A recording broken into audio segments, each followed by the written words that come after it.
We designed the Venus Project in an attempt to deal with the problems that are coming in our country and all other countries. With the advent of automation and machines, what they call artificial intelligence, human beings are going to be replaced by machines in every area.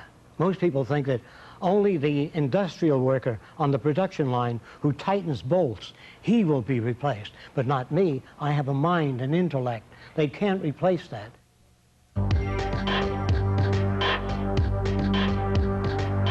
Most large companies today have automatic voice machines installed that understand your questions and understand your answers.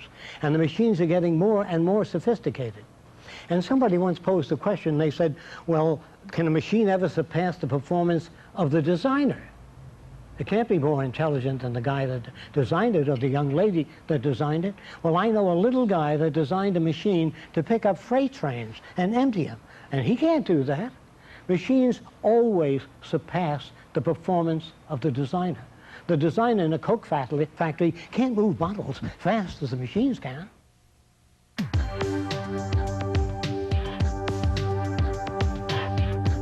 Well, they'll never replace me. They're always saying that.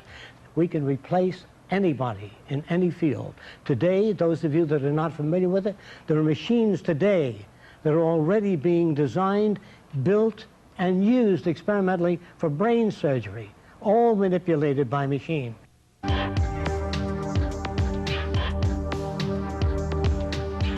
What's happening in photography? All of the cameras in the future will follow the actor. They will focus automatically. You won't have a man behind the camera.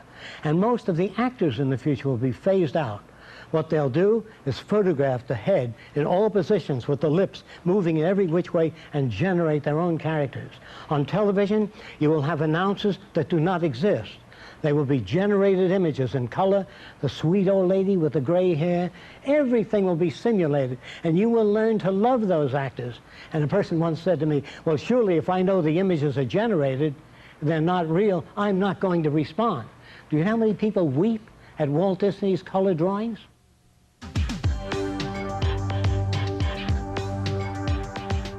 We live in the past.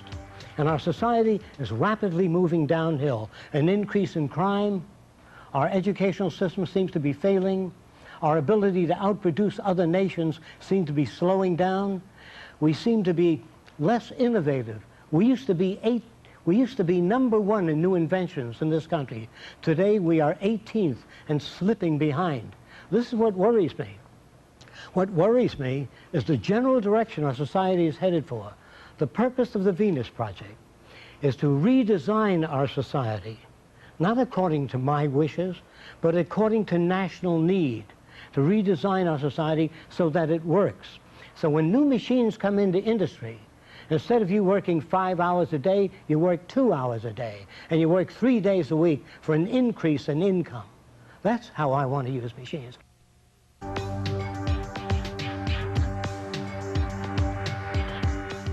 In our present culture, we operate as a monetary system. We use money as a medium of exchange for work or services of any kind. When you use a money system, it creates incentive, this is true, but it also creates incentive for corruption and embezzlement, whereas in the Venus Project, it's a non-money system.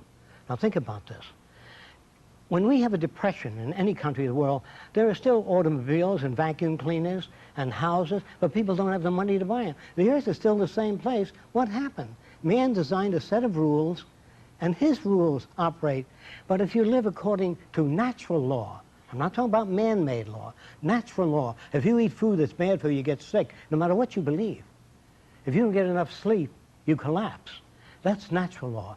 In Venus Project, we uphold natural law mostly.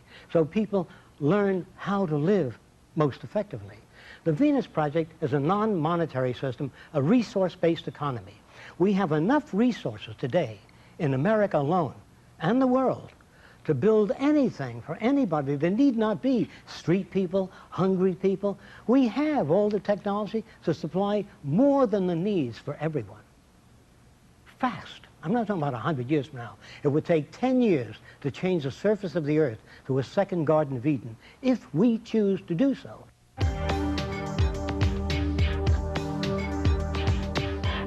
With the elimination of money, all the economic problems are gone. No more robbery, no more crime, because the center of the city has an access place where you can go in and check out a camera or a chemistry set or a microscope without any fee, without filling out any forms, without going before any committee. Do you see what I mean? It is available, just as the islands of the South Pacific were 60 years ago. The natives pulled bananas off the trees, they ate them, they picked guava and coconuts, and you couldn't sell a banana.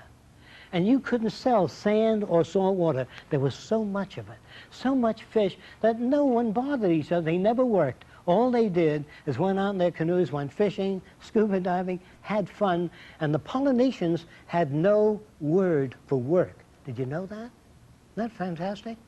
And I think we're headed that way. No word for work.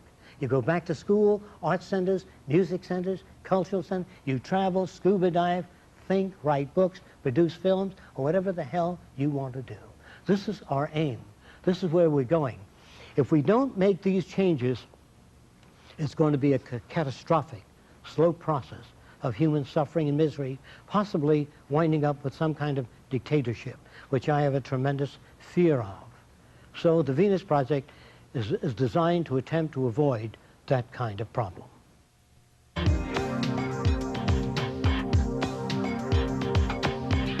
And your home would be designed in a manner different than any process today. You would be sitting in front of a hemisphere if you're married with your wife, and you say, I'd like a home of about 3,000 or 4,000 square feet, and it would appear kind of, they say, no, slow, more curvilinear, and you get more curvilinear. Then your wife says, don't you think that the kitchen is a little too near, and the kitchen is moved while you're talking? It understands language, and you'll see a building occur in front of you. And then you'll see a balcony extending over a lake. And your wife might say, gee, how about another 3 feet on that balcony? You know, and it extends. And you say, that's what I want. Then you pull out a blueprint.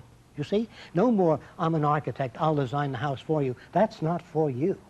In other words, this is real democracy. This is where you participate on the human level. Now, of course, your children have a separate section in the house, because the toilet bowl is too big for them. They fall in it. They can't reach the sink. The electrical outlets are dangerous. It's like you living with a batch of giants. So the children's sector, everything is reduced, and it's changed as the children change. If this isn't love, warmth, and humane, a lot of people think that the Venus Project is a technical project of computers and scientific equipment. No. All scientific and technical equipment, to me, is so many millions of tons of junk unless it enhances the lives of people. I want to tell you one thing about changing mind. No human being can really change their mind. Here's what happens. Farmers are walking around, say, those Wright brothers, they'll never build no airplane, and then it flies over. They say, you know, Clem, I changed my mind. They've been changed by events. Most people today didn't believe they see ships going off to the distant planets, or man walking on the moon. And when they do it, they say, you know, I've changed my mind. They've been changed, and that's quite different. No one can open their head and rearrange the way you think and close it again. You can't do that. We can't change our mind. We can be better informed. We can acquire more information, which causes us to undergo change.